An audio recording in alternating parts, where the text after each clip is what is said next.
Hi, this is Bob Papa, voice of the New York Football Giants, and this is the Big Blue UK and Ireland podcast. Go get 'em, guys.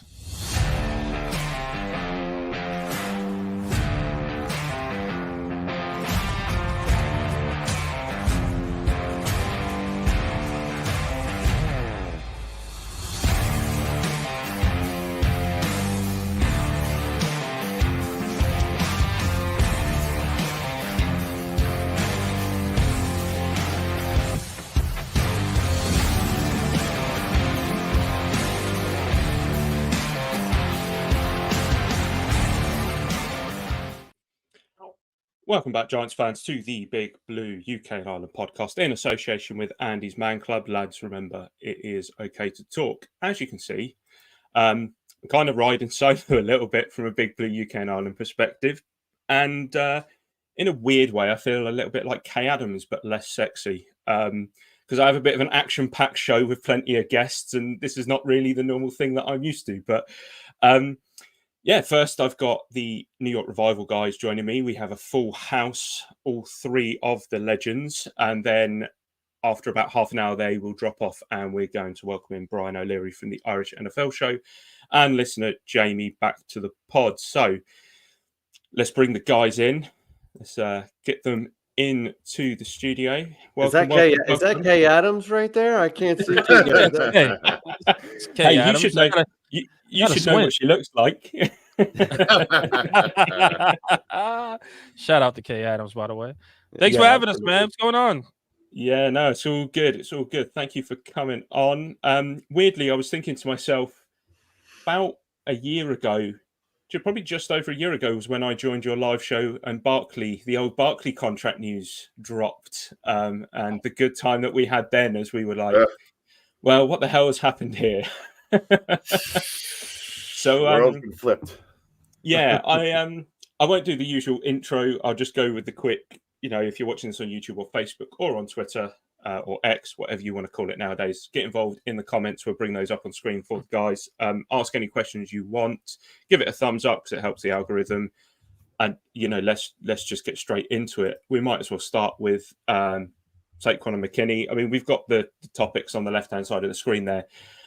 We're going to end up repeating ourselves with topics and conversations today with the different guests. So, that will go out the window very, very quickly, I'd imagine. So, any of you want to jump in on Saquon? Jump on Saquon?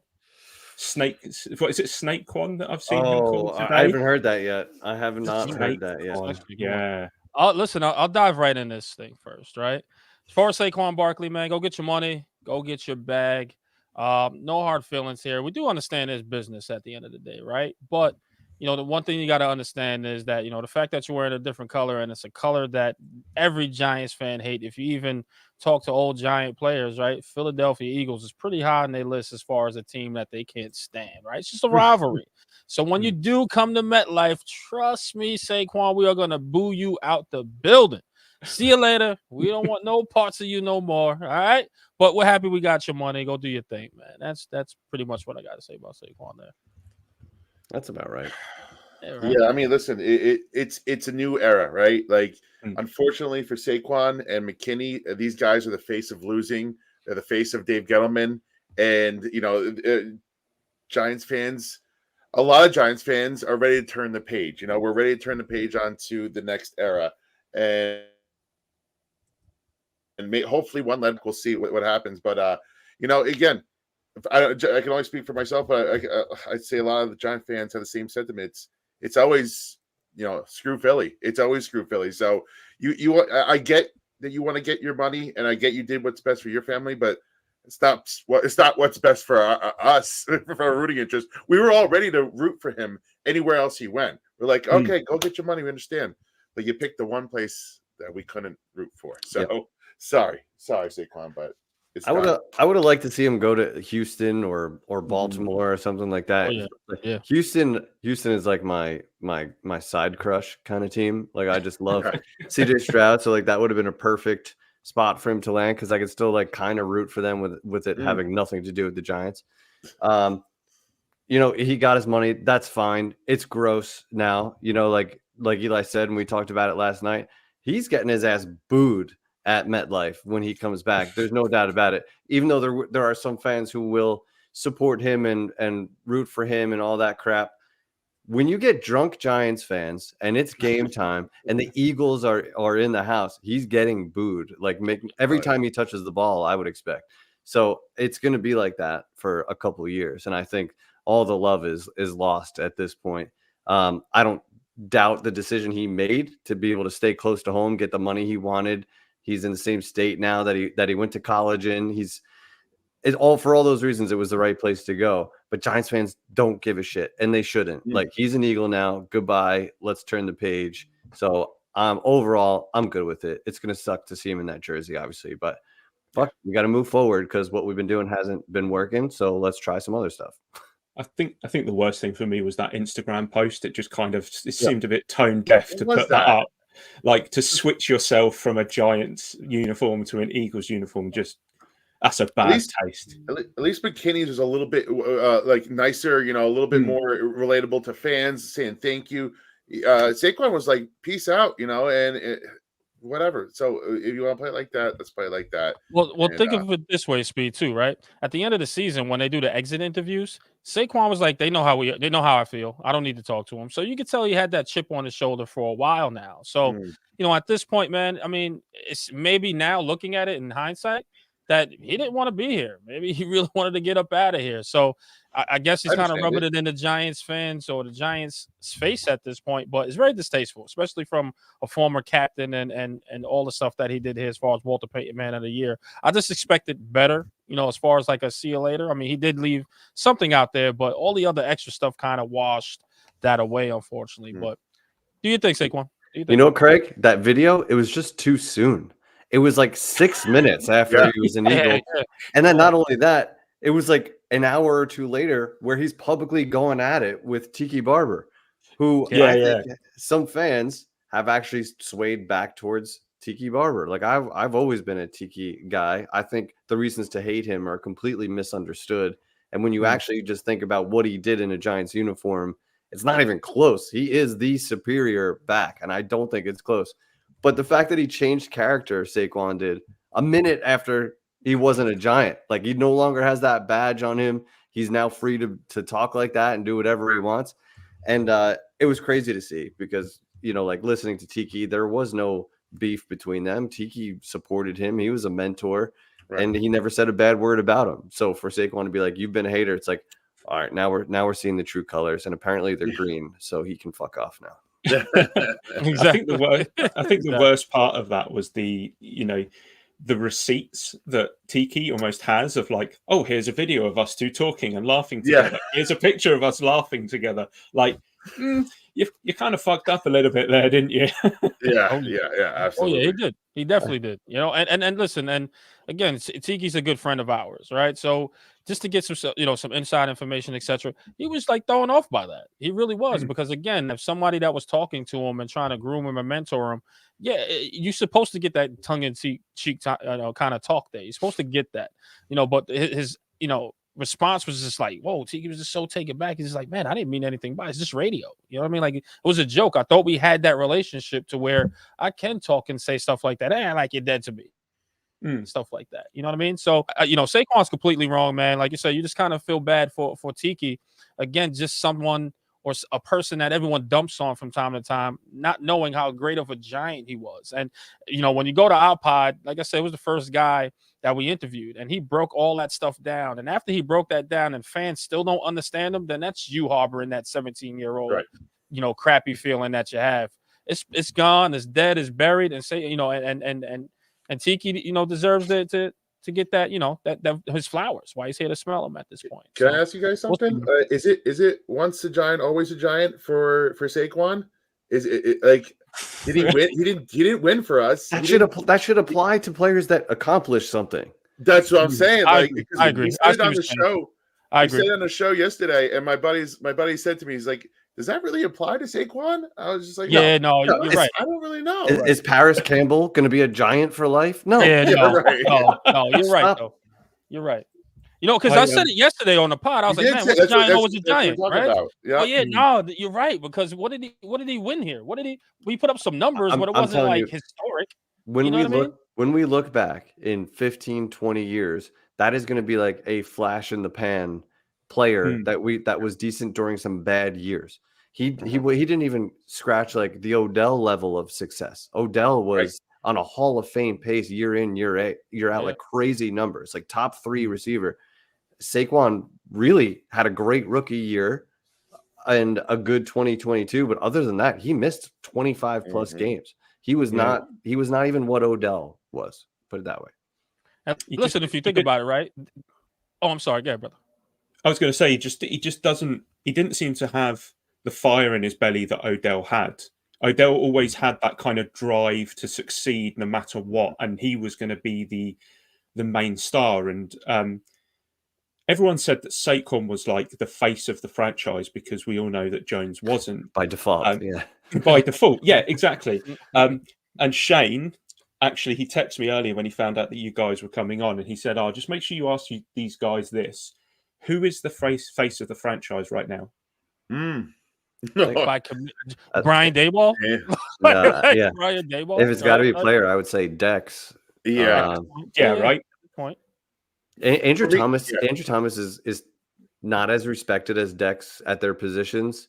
And Andrew Thomas is like dead quiet. He doesn't care for the person. Like he's not a big personality, any of that, which is fine at his position that you just go be that guy. But Dex is like all personality, absolutely elite at his position.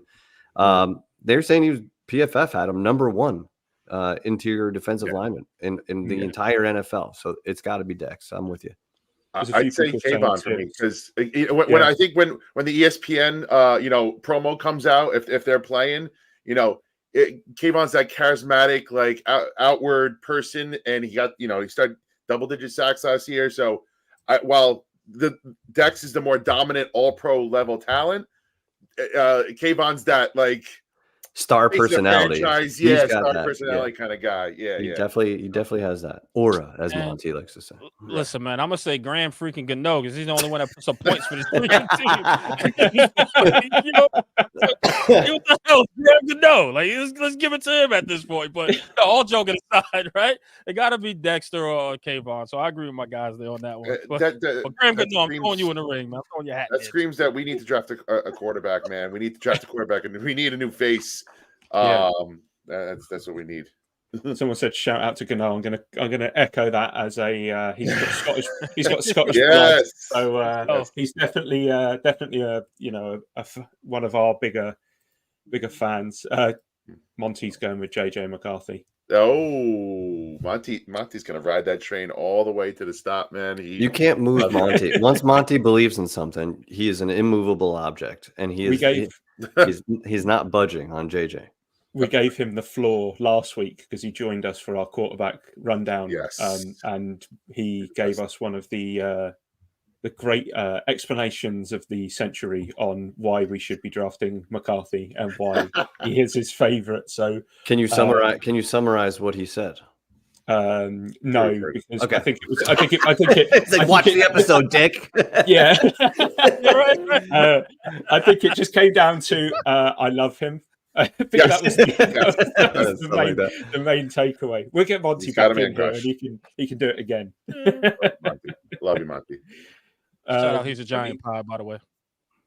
Yeah, absolutely. Yeah, I mean that's awesome stuff. Again, sad state of affairs that your left tackle is the face of the offense. We love AT. He's an All-Pro. That is a bad sign, though. You're right. It's not good. Look at the Niners, like Trent Williams, as he's the best in the game. But you name 7 people before you get to Trent Williams on that offense. So, I mean, we're talking about face of the franchise at the moment. We've had Peter Parker, we've had Miles Morales, and we now have Brian Burns as the latest Spider-Man in New York. Thoughts on that, on the value, I guess, and then obviously on the type of player we're getting. I'll just speak to this because this is my guy. Like I said, I'm as a Florida State fan. I have a special. I've got you there. Yes, let's go. Yeah. Let's go. He's just got it all, man. He's got it all. He's got youth on his side. He's got the numbers to back it up. 46 sacks by the age of 26. He can spin move you. He could fly right past you with his incredible first step. He could bull rush you. He could dip. He could dip you really. He could dip really good. He could bend right on that edge. Say He's it. a real Spiro. good bender. He's a good bender. The bend that you dream about. You got a bend, but he's got it all, man. He's a total package, and it's a guy that you go all in on. And we were talking about, like, in other chat, like, is he at the level of the Garretts and the TJ Watts of the world? Not quite yet, but like when you look at those numbers, they're age 26 seasons where they really start piling up the big sacks. And you're coming into it right now with Burns, so he's scratching the surface. He's got some big sacks. Yeah, big sacks. He's big sacks with a big into his own, man. And now he's got Cave on the other side to pick your poison. Dex in the middle, pressing that pocket. It seems like a recipe for lots of sacks to pile up. You just can't help yourself, can you? Press in the pocket. Craig mentioned value, and everything Spiro said is true, especially the perverted stuff. Like he's an absolute stud that we're getting, but the value, we paid him to be a Bosa, a Garrett. Like we paid him to be an absolute game wrecker. So it's going to be fun because now Kayvon finally has a guy on the other side to wreak havoc with. So you can't double team them both. So I predicted last night, both guys getting double-digit sacks this year. That's what I want to see from these guys. Bring back that Giants dominant defense. And if he is that dude, we won't care about the contract. We won't even bring it up again. So I love the signing. Eli, what about you? No, listen, man, I agree with you guys, man. Like, you brought him in to be that monster guy, to be that game changer that we're looking for in Kayvon Thibodeau. You know what I mean? So the fact that you have him in Kayvon that can come in and give you that 1-2 punch, it just spells. I think double-digit sacks. Same thing as Hefe is saying. You know what I mean? So I'm excited to see him. They paid him that money for a reason. Let's see what happens. But most importantly, he has that defensive coordinator that's just going to take the leash off. So he's going to go out. He's going to eat, man. You know what I mean? So when you see him, he's very athletic. He can get off the tackle very quick. He can make great tackles. Like Spiro says, he has all that bend, pause. He has all that other stuff that Spiro was saying, pause. Lots of pauses. Pause. All that nasty shit he said. All that nasty shit he said, right? You know what I mean? But no, all joking aside, man, yes, he's going to be that type of guy. And I can't wait to see, man, him in the Giants uniform actually wreak that havoc. Because who are you going to double team? Who's going to be there? They still got Sexy Dexy. Push Come on, man. It's going to be great. It's gonna be on top of that, and the good thing is now you push Aziz to a specialist, less snaps, role where he could stay healthy and thrive as just a pass rusher. And you could mix these guys inside if you need to. You could play them on the outside. You could just come at them in waves. It's just so many more options get opened up with Burns in the fold, and that's why. And now Andre Patterson, one of the best defensive line coaches, the guy who unlocked Danielle Hunter to become the beast that he is today, is coaching him up. So it seems like best case scenario right now. It's going to be It's great. almost like you guys have been reading my notes because I've got notes down here. So, the Giants haven't had a defensive tandem both record over 10 sacks since Tuck and OC in 2010. About to change. Too long. And then we're talking about burst and bend and sacks and all that good stuff. Dirty stuff. Burns has generated 148 quick pressures, so pressures that occur in less than 2.5 seconds from the snap since 2019, behind Garrett, Donald, and TJ Watt. Hey, there you go. He's nasty. I like those stats. He is nasty. Nasty. I like those He's stats. nasty. It's the Now, guys, it's the video of the spin move. The video of the spin move is disgusting. That's scary. Like, That's scary. Is that sped up? Like, it looks sped up. I honestly think it's real time, man. It's just he's a freak. That dude's a freak of nature. And we're lucky to have him. He's gonna make Thibodeau better, not just because of the double team thing, but Thibodeau's gonna learn from him, and it's gonna push Thibodeau, the competitor that he is. Like, he's a top 5 pick. Like, Thibodeau's stud, super high caliber, and I think Burns is gonna help get the best out of him too.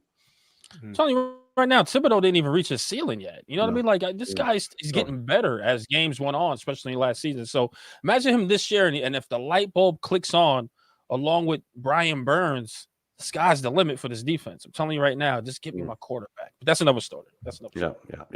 I digress.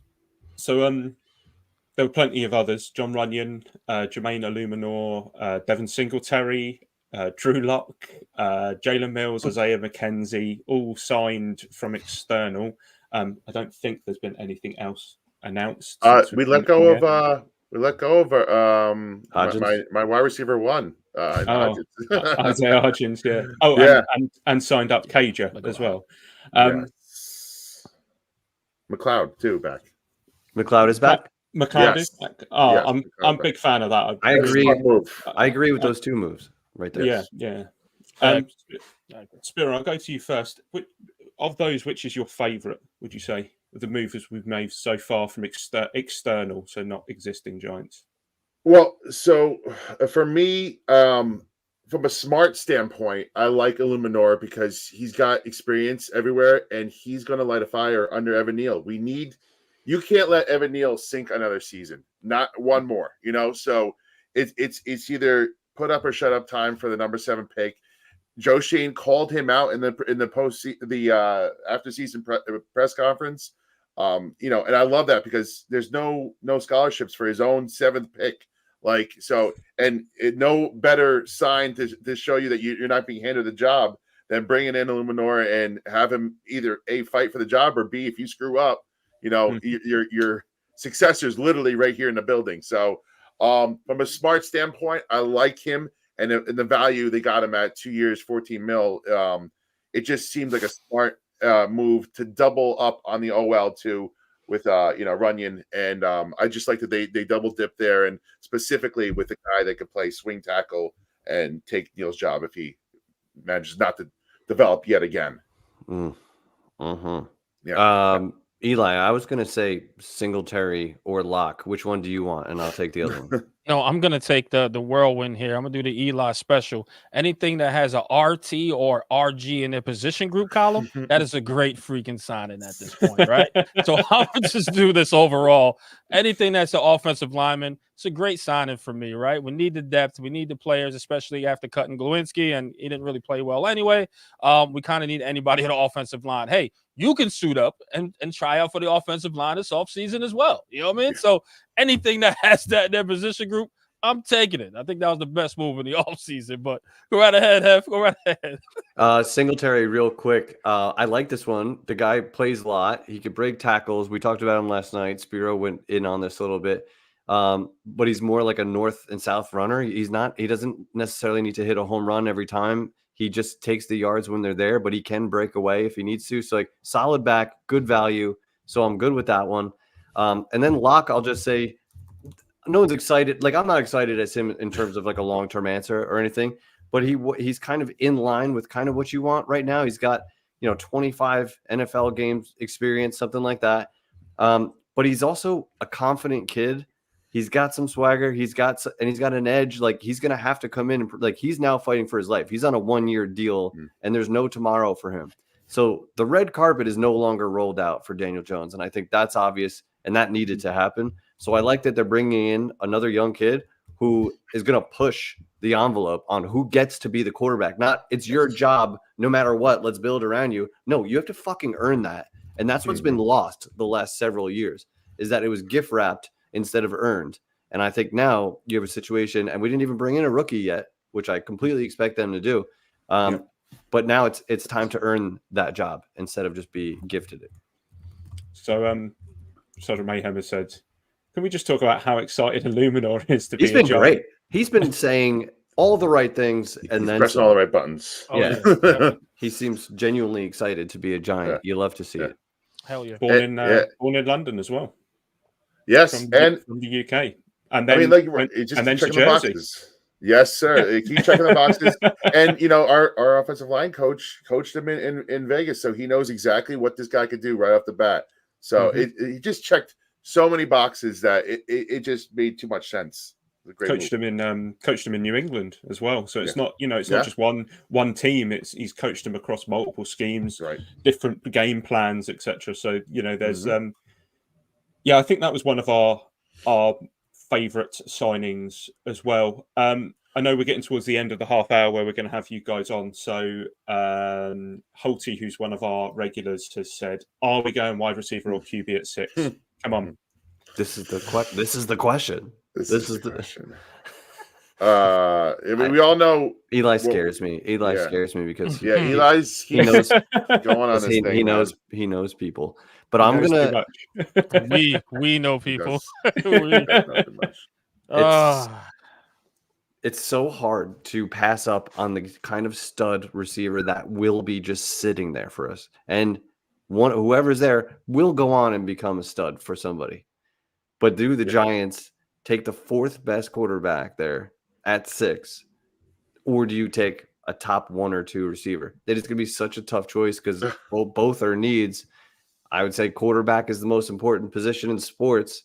So if they believe, and Monty's going to love this, if it's JJ, then just fucking take him and start grooming him because he's going to have a couple months to get ready. And all he has to do is flash down the stretch and show some things for Dable to stay, Shane to stay, and the Giants then have something to build on. So I hope they go quarterback. Yeah. I mean, listen, it's what the only issue I have, and like I want it to be quarterback. The only issue I have is this is the same kind of issue that got us into the Daniel Jones problem in the first place. We felt the need to take a quarterback just because we were missing one, and we reached for one, and it turned out to be the wrong one. The difference is I love the guy that's picking the quarterback. I love the guys that are picking the quarterback here. I believe in their long-term plan. If they think JJ McCarthy's a guy and that they could develop him, take him at 6. Don't wait. Don't hesitate. Nothing. But I don't know where their heads are at. I don't know if they loved, like, you better love JJ McCarthy if you're taking him at 6. You better love Penix if you're taking him at 6. Don't just take a quarterback to take a quarterback. Like, you have those star wide receivers waiting for you. Like, they're there. You know, one at least 2 of them are going to be there, in my opinion. But love that quarterback, and if you love him and you believe in him, take him. I hope it's McCarthy. Penix for me still feels like he's not what they're typically looking for. Even though he's an amazing passer, I don't know if he fits the mold of what they're looking for. And it feels 6 feels a little high for him. But if it's McCarthy, take him. But just love him.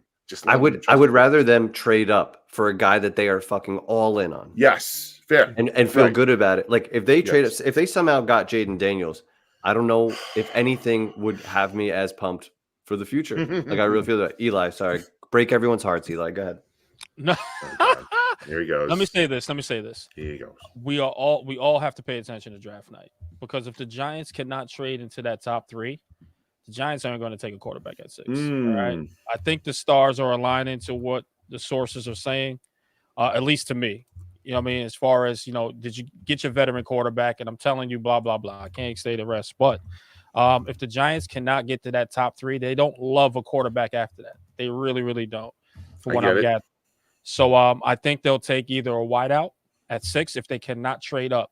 So our eyes will be glued for the draft for sure. And me and Spiro will be live that day so you can see our reactions at a location. So I'll tell you, it's a good one. I'm hoping the source is wrong. As I said it on our pod last night, I'm hoping the source is wrong. I'm hoping I'm wrong, because I definitely would like a quarterback, but I don't think Joe Shane loves anyone else out of the top 3. That's the unfortunate part. So we'll see how it goes. But I'm not really sold that they'll take anyone, a QB, let alone at 6, but definitely a wideout. I'll bank on that per se. Are we smashing a TV if they take a Neighbors or a Dunze though? Like really? Like are we going to really cry? Only like Joe. Yes, agreed on that. Yes. God, another O-line in the top 10.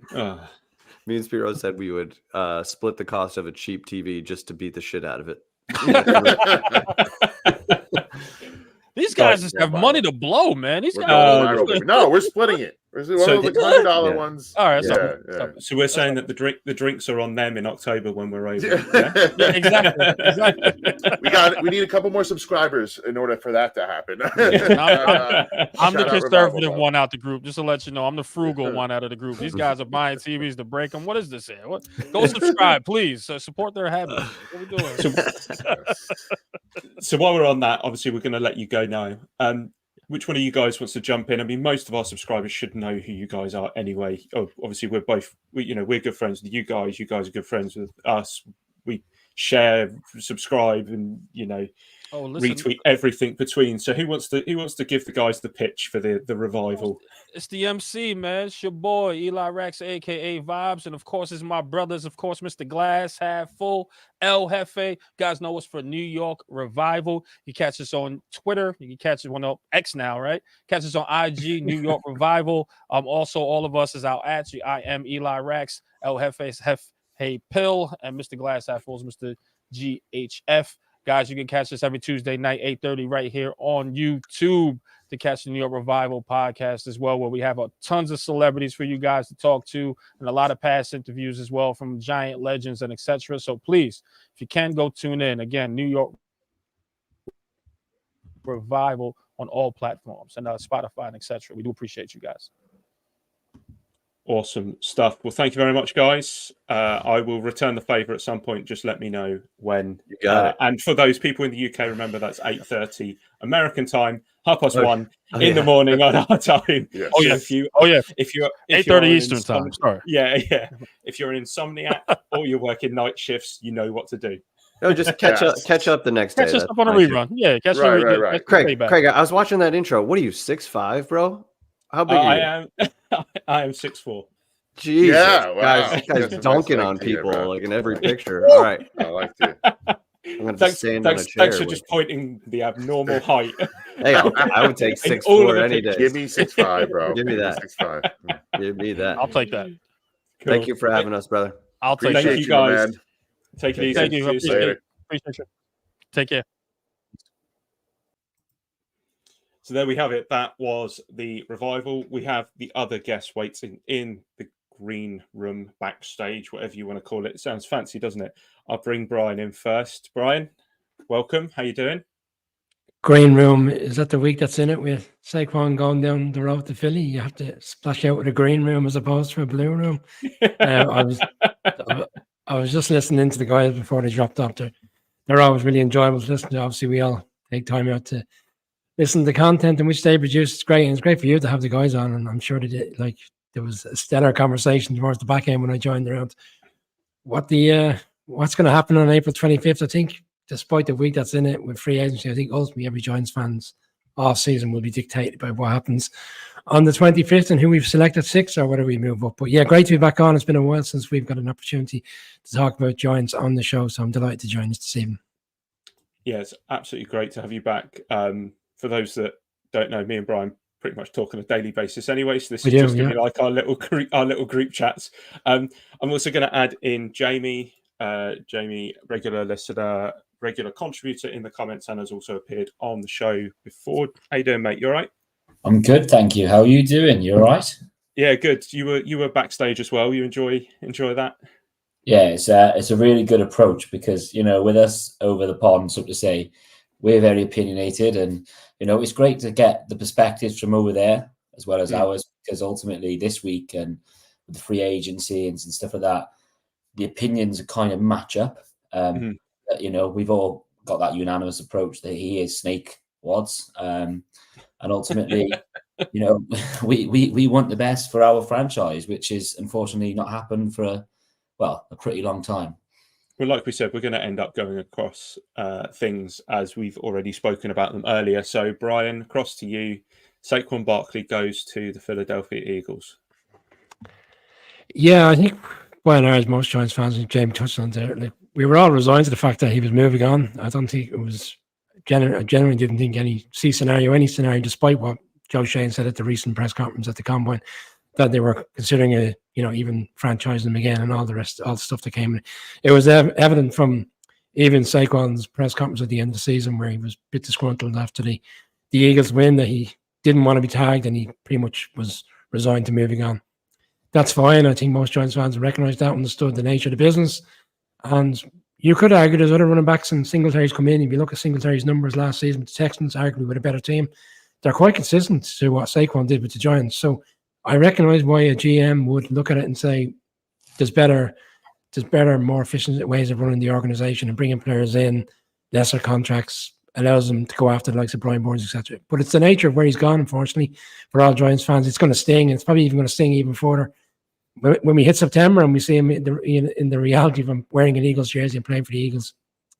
It is a different mindset over here. We recognize it, it doesn't happen very often in our side of the world in terms of the sport and interest that we have here. And even speaking to a few New York people this week, they are a little bit more at ease with it, where I'm pretty fed up with it, to be honest. I think it's a bad move. It's a bad move for us. So I think could have been handled better. But and he had other options, but he decided to go there. He's decided to go there for me because he recognised they've got a good opportunity to be back challenging in the playoffs, and certainly within a shout of going to the Super Bowl again. I think I've made my peace. I've said my piece. I won't make my peace on the decision. I'll let Jamie jump in on this one now. Jamie, obviously, we spoke with the Revival guys about Saquon and Tiki. Did it almost feel like the mask slipped with Saquon the second that he left? Because he went in pretty hard on Tiki, whereas actually, if you watch the clip rather than just read the text, very different kind of feeling to what was said. Yeah, 100%.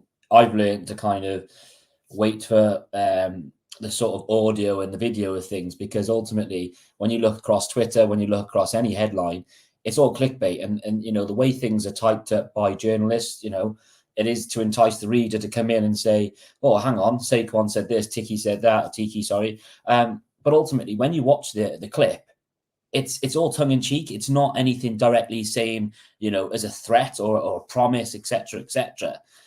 But then when Saquon Barkley jumps on it, I kind of feel like, hang on, maybe we've seen a different side of Saquon. Because we've always portrayed Saquon to be like the guy he said in regards to, the off the field stuff he did. He got the award for that, and credit to him for that.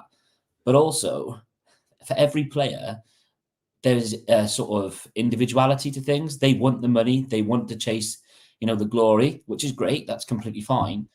And I kind of feel now, maybe, I'm not saying I believe in karma, but he's going to somewhere where we've seen players think that everything's going to be great in Philly. And it'd be the polar opposite. They've got players there who want the targets. They want this. They want that. And ultimately then, there's too many mouths to feed. And how's our hashtag? Is it smart, tough, dependable? Was he any of those? Well, he's had a lot of injuries. He's missed a lot of games. And for a contract that he wanted, nah. An organisation is built on multiple players, not just one. Yeah, absolutely. Let's move on to the other sort of big departure then. McKinney went to Green Bay Packers, team captain, much like Saquon, 4-year, $68 million deal, getting above that rumoured $16 million a year that he was after. Played in 49 and 67 regular season games for us. Obviously, had a few mishaps. That is, he had the broken foot in his rookie season. He had the ATV incident last year that didn't count against him. Brian, is this a clear sign from Joe Schoen that he will not overvalue the positions that he doesn't value himself?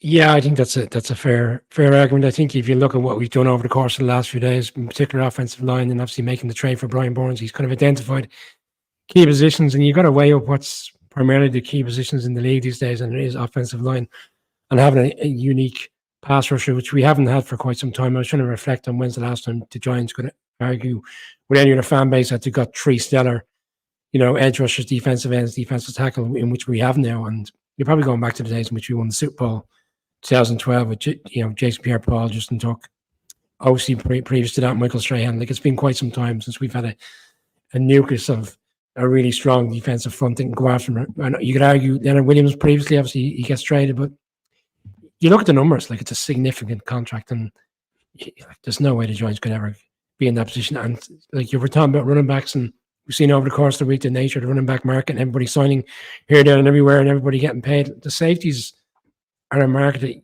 he can be replaced. Like, probably not as effective as he's only 24. He's a real stellar player. I think the Packers have picked up a fantastic player, but when you look at the nature of that contract, you just got it right there. Like, it's mind blowing.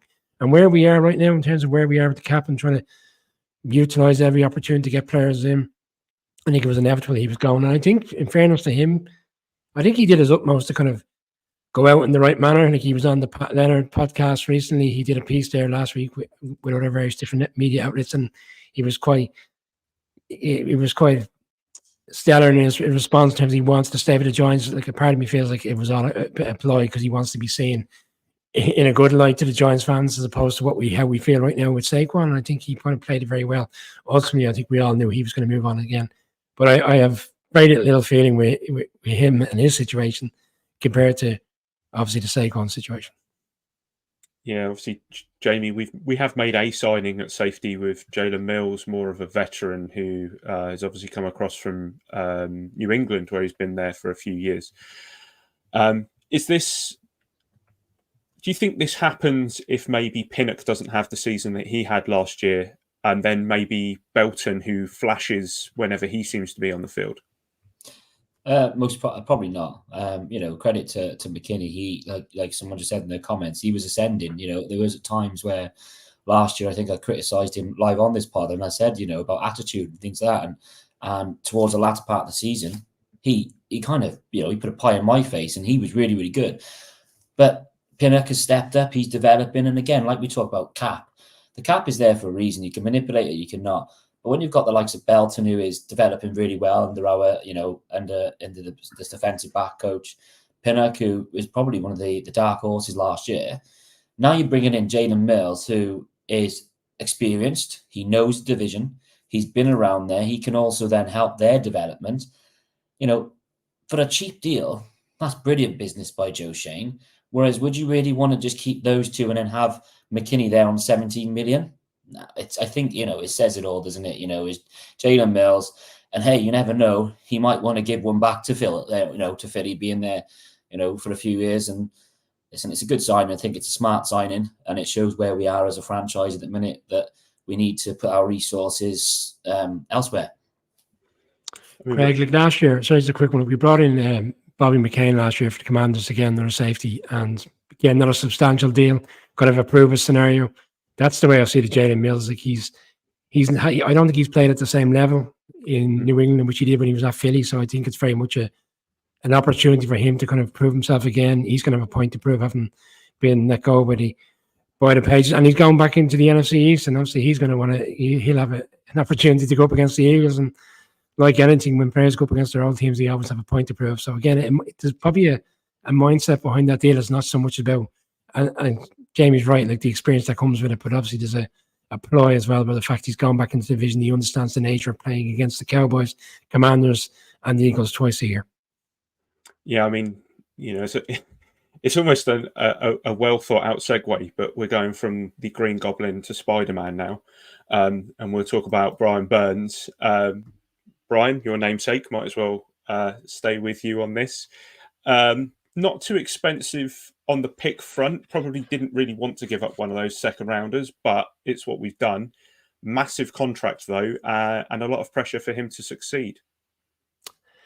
Yeah, his numbers are mind-blowing. I know he didn't have the best of season last year, but you have to bear in mind the plight in which the Panthers are in. But if you look at the numbers over the course of his career down there, like he's arguably one of the best in the league. And we 18 months removed from when, by all accounts, if you believe the reports, the Rams have offered 2-1s a second. There was even a big opportunity for them to move him on the trade deadline last year. And we didn't even give away this year's fifth. It's next year's fifth. There's a swap around the picks in the fifth round. I mean, it's an amazing deal. And I just, from a Carolina perspective, I don't get it. Why they would allow a player that magnitude to walk away. And it's just to the point that we need it. I said earlier, Shane has obviously prioritized a pass rusher and an elite pass rusher this offseason. There was a lot of talk we were going to go for Hunter, who obviously has moved on to the Texans. So to see him come in is a fantastic move. And I think, bearing in mind where the fans' heads were at 48 hours ago after the Saquon news, to have that news break a couple of hours later, it's fantastic. But ultimately, it's going to come down to how well they play together, because we've seen it before. We've seen players come in, and we thought this is the start of a new opportunity in terms of building up the defense again to the Giants' defensive hold, and it hasn't really materialized. But right now, on paper, and what we've seen over the course of the last few years, it looks like a great player. And he's only missed 2 games in the last, I believe, 3 years. Like, that's another great sign. And it's very transparent in all the signings this week. If you look at the games in which they've missed, very few. So he's gone for the durability element. Let's get players in here that we know can play pretty much snap for snap over the course of the season. It's interesting because the last big splash we made at Edge in free agency was Olivier Vernon, and that did not work out, really. He was good, but probably not worth the money that we spent on him. And I believe he only stayed with the Giants for 2 years and then he was traded. So, we really need this one to kind of pan out. But I do think that Burns is a better player than what Vernon was when he came in. I mean, you look at Burns' stats, 46 sacks in 5 years, 53 quarterback hits, 144 hurries, 134 tackles, 8 forced fumbles. He missed one game last season due to a concussion, which we all know doesn't matter how well you do against the concussion protocol, you're very unlikely to come back if you've got one, especially after 1 week. And he'll count against the cap for 23.5 million this season, 27.75 next season, 28.75 in 2026, and then there's the potential out. So really, it's a 5-year deal on paper, but it's a 3-year deal in actuality that could change. Jamie, what were your thoughts on this when it was announced? Because obviously the rumblings were there, but no one knew if the trigger would be pulled, and then when it was, turned into a bit of carnage, didn't it? Really? Yeah, and I think I know Joe Shane is dividing opinions at the minute. But I do think one thing he does do well is he assesses the environments of different franchises. So he knows that Panthers are in a bit of a sort of uncompromised position. So he's gone straight there. Like you say, have we really lost anything when it was the Leonard Williams pick? It was kind of through that trade that we accrued a second anyway and a fifth. You look at the contract. I know it sounds big, but then the cap goes up. So you look at it, I think someone showed in contrast, yes, he's the second, I think he's the second highest defensive end in terms of salary. However, when you look at the other people, as per what the sort of value in the market is now, in a few years' time, there'll be people probably touching 40, what have you, a million. So you'll look back on it and say, that's probably a very, very good trade. But again, you've got a new DC who's come in. You need to give him something to play with. And ultimately, you've given him a very, very I keep using the word ascending, but someone who's on the rise with the way they play. You've got Kayvon Thibodeau, who's always asked for help on the other side, and you've got big sexy Dexy in the middle. It's going to cause problems for the likes of Dak Prescott and all these other quarterbacks that now don't have to worry about. They've previously not had to worry about pass rush because, let's be honest, Wink didn't really use it. But now, we're going to see, like we said earlier on, the old Giants, which is blitzing. You're going to have people coming from each side. So, I'm all for it. And us Giants love to see that, that fight and pride, don't we? I mean, yeah, you say about Wink, and he used more of an exotic blitz scheme that included, help from linebackers or safeties or even cornerbacks blitzing off the edge there. Bowen's very much a much more sensible defensive coordinator. And even Joe Shane said in his combine presser that he would expect the Giants to rush the quarterback using the rush players.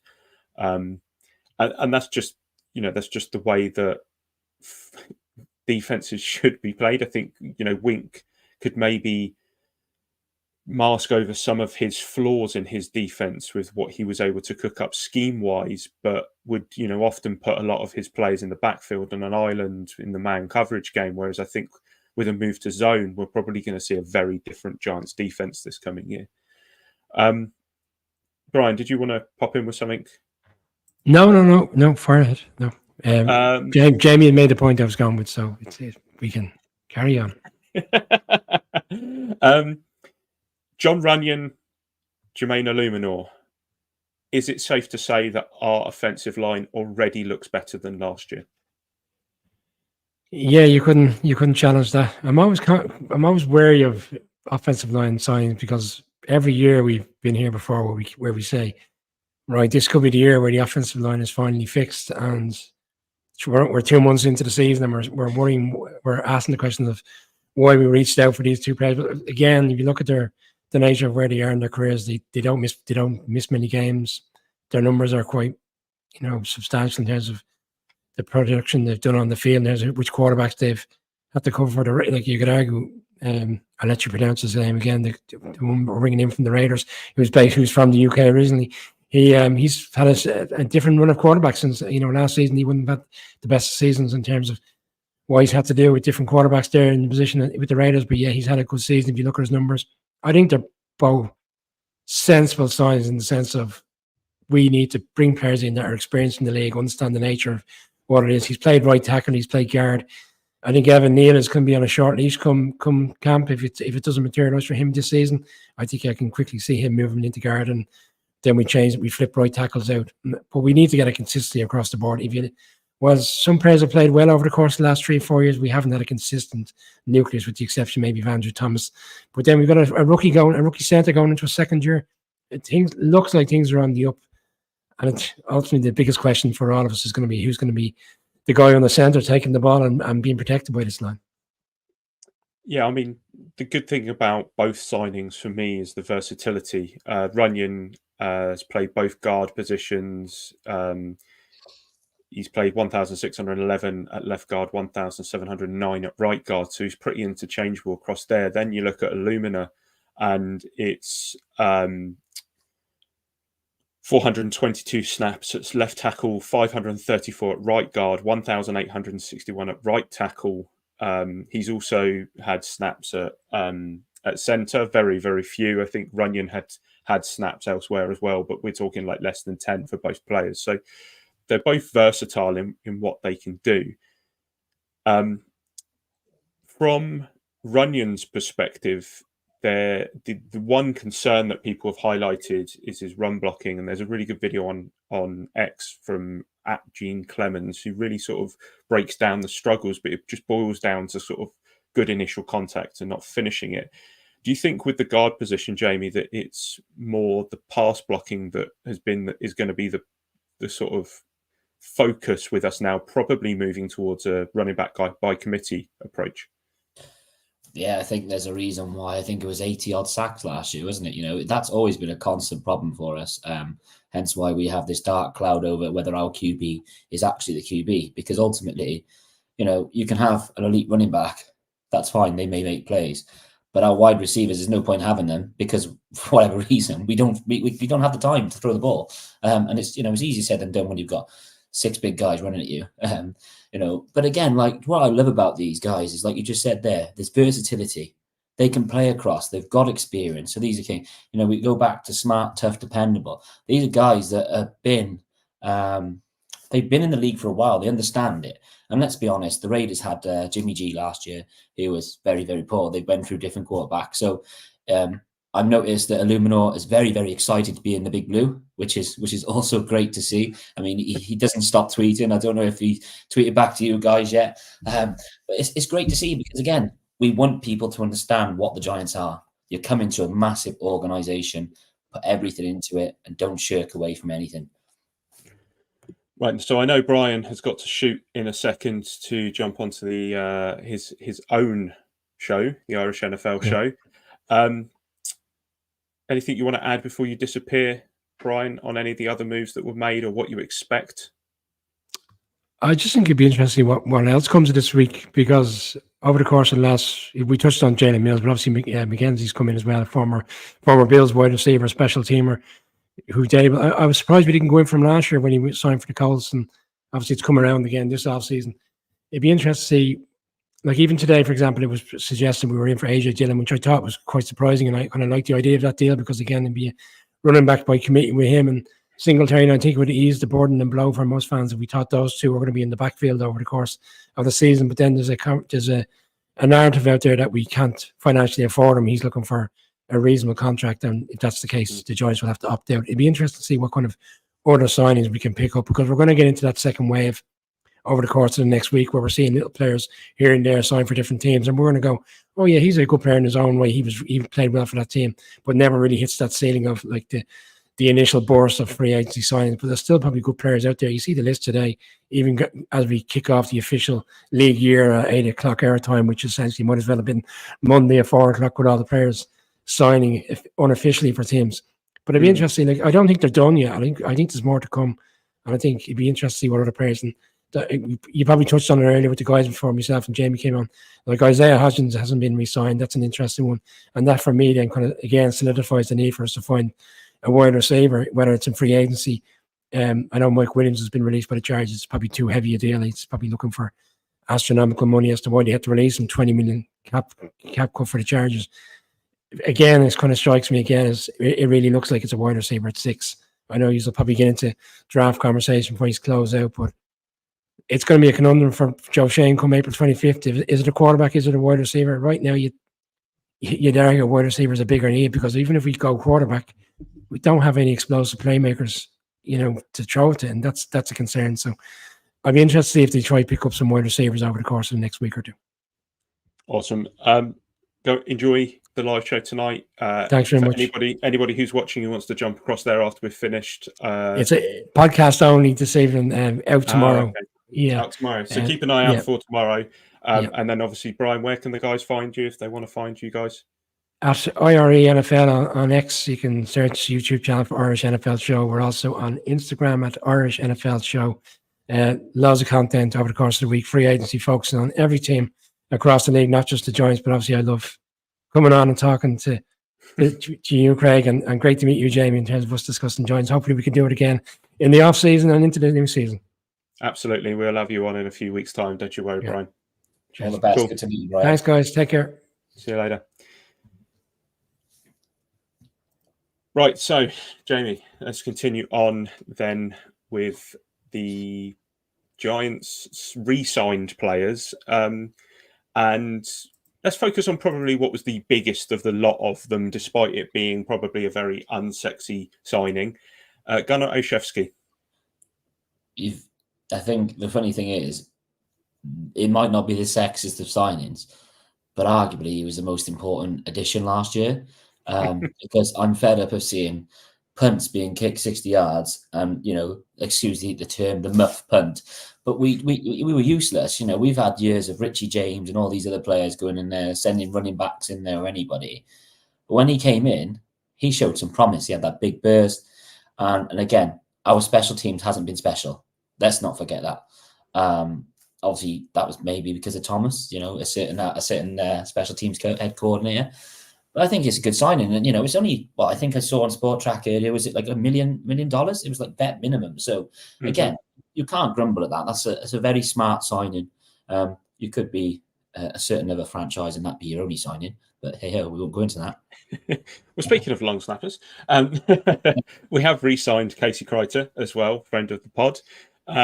He will get a 5th season with the Giants, has appeared in all 37 games since signing for us back in 2020, and coming off of pretty much an event-free season where he had a career high in tackles, and then also on the special teams.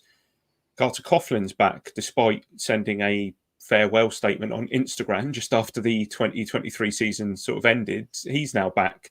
Led the team in snaps and in tackles on special teams for the last 2 seasons.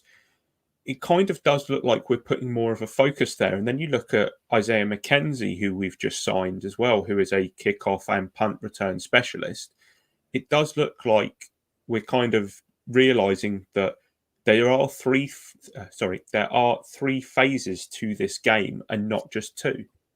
Yeah, and that's spot on. As soon as I saw the McKenzie signing, I straight away thought that is special teams all over. Yes, he's listed as a wide receiver, but we know that he's got the traits of the speed, etc., etc. So, you can rotate that sort of kick off a punter, receiver, sort of thing. But again, it's smart because, like you said, we've almost neglected it for years. We've almost gone, you've got to outscore someone. Well, unfortunately, you're not going to see points put up in certain games where it is a contest. Like we had a few games this season which were close.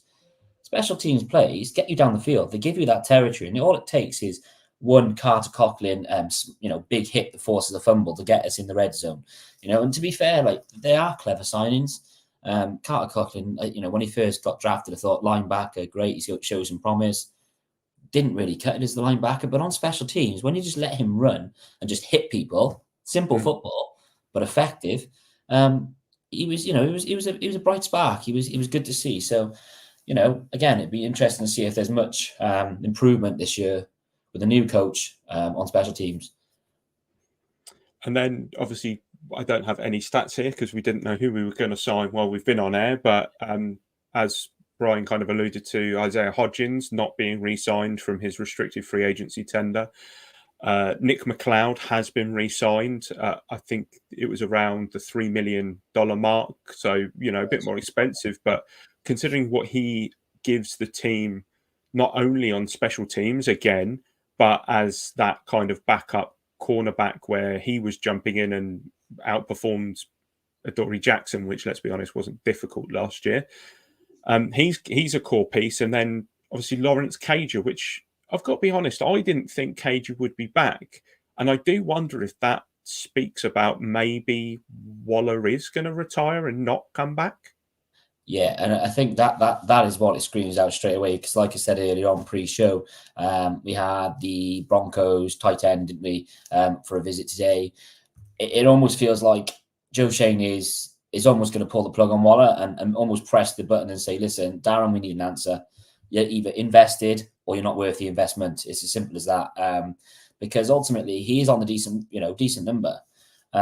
Lawrence Cager, he does his job. He's not spectacular. He's not a Travis Kelce by any means, but he blocks. He does what he's expected to do, and he loves the Giants. He's put his tweet out to say I'm back and so on and so forth. So yeah, I mean there is a dark cloud unfortunately over Darren Waller. Please get this sorted ASAP because, like you said, we haven't got much money, if any, and we need that sorted. ASAP, really. Yeah. ASAP. So 2 other players from the Giants that aren't going to be coming back to us. Tyrod Taylor, he signed with the Jets, and Ashawn Robinson, who escapes me right now where he's gone. Was it the Rams? No, it wasn't on the Rams, was it? It was, but it was a decent contract what he got, wasn't he? He got a nice contract. Yeah. So that obviously 2 players not coming back. Tyrod, obviously we've replaced with Drew Lock. Aaron Robinson probably going to end up. I think we might see more of Jordan Riley this year off the back of that. Obviously stepped in a few times. We've still got Nacho as well. So there is that. There's still a few Giant free agents out there as well that could come back to the team. There's a massive list. I won't go through it all, but some players that you could see come back. Ben Bredesen could be back, and might not be a popular move, but for a depth piece, he's probably more of someone that you wouldn't mind in the depth rather than starting. Tyree Phillips. So there you go. Thanks, Steve. He's gone to Carolina. Robinson, Ashawn Robinson. He got a nice contract there as well. To be fair, so it makes sense we didn't bring him back. To be fair. Dan said Panthers signed Ashawn. I don't know if that's a reference because I think I called him Aaron Robinson. That's another player we should be cutting. Just putting that out there. Who else is out there? Other than that, Isaiah Simmons is probably the only other one. And there's been lots of people clamoring for Simmons to come back. What's your thoughts on that one? I liked him. Maybe it was the scheme that we didn't see him as that true edge, as we discussed previously on different pods. I mean, I did float around the idea of, hey, we could have the class of 2020 if we went after Chase Young and re-signed Isaiah Simmons. But he does have upside. And I do think the little bits of tackle for losses and stuff that he did show, he, as they say on tape, he's put some film on tape now, isn't he, being with us? That possibly he's probably feeling that you'll get a nice deal somewhere. And if that's fine, all the best to him. But I wouldn't be against bringing him back in and, having that rotational piece, the right team-friendly deal, I suppose. So I guess the glaring hole left is cornerback, isn't it? We still need that CB2. Deontay Banks has got CB1 kind of under lock and key. McLeod potentially is now our CB2, probably goes ahead of Trey Hawkins. Yeah. Now, I know that if we had Kev or Shane here, they would be banging the drum of this is a deep cornerback class. There is a lot of talent out there. But it just worries me having so many young players in that room. We've just said, McLeod's our CB2 as a vet, but I think he's only like 26. He's not an old player. So I do wonder if we maybe make a vet minimum deal in the backfield at some point. Bear in mind, we could still restructure Dex. We could restructure Thomas. Hell, we could even do a Carrick if we really want to free up some major money there. So there's plenty of deals to be done, and obviously we'll look at those next week. But anywhere else, do you think the Giants are still a little bit light? Yeah, I think it's got to be in the secondary, whether that's safety. Obviously, McKinney's gone. Yes, we brought in, the experience in there, but you can never have too many people at the back end because ultimately, there's injuries. Camp is a long way. Whether Joe Shane is being clever and playing the long game now, like Brian had said earlier about the second wave almost. It might be better to do that. Again, you don't always have to clamber straight away and go, oh, goodness, I don't know. Buda Baker safety, for example, is there for taking. Why aren't we getting them? Because ultimately, if you pay them early, they're going to want the highest fee. But as long as the time goes on, their agents will be taking a lesser fee. But yeah, I do think the secondary is definitely a point of need, whether it's corner or safety. I think we still need a few more players there. Right, now, before we disappear, Brian Burns has just been shown entering the building down in East Rutherford, and he's actually speaking to the media via Zoom. I've just got a few quotes here. The moment is still a little surreal right now. I'm a little giddy.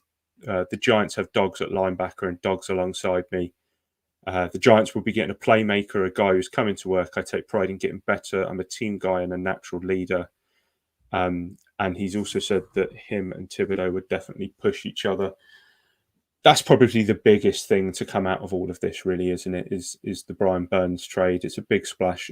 It's exactly where we need it to be. I don't want to keep repeating myself when it comes to him, but you really do see this as having a young future at the opposite end of the sort of defensive front four. And when we can't rely on Azeez Ojulari, we're going to need somebody else there, and Burns will fill that hole perfectly. Yeah, and I think with Burns is as well. He's from afar looking at his interviews and the way he conducts himself, he seems like a very charismatic person that isn't going to be scared by the big lights of New York. He seems like he wants to embrace it. And again, also I talked about it earlier about ascending. He's been on a very, very poor and underperforming Panthers team. The organization is rubbish. So coming into the New York Giants with a history of our franchise, he's got a lot to prove himself. I'm sure he will be the best. And that's only going to benefit us. And I can only imagine the fun that him and Kayvon Thibodeau are gonna have on the pitch, on the field, should I say? But also, I'm looking forward to these sort of the sack celebrations and all this, because again, that is what he's being paid to do, and we want to see the big plays.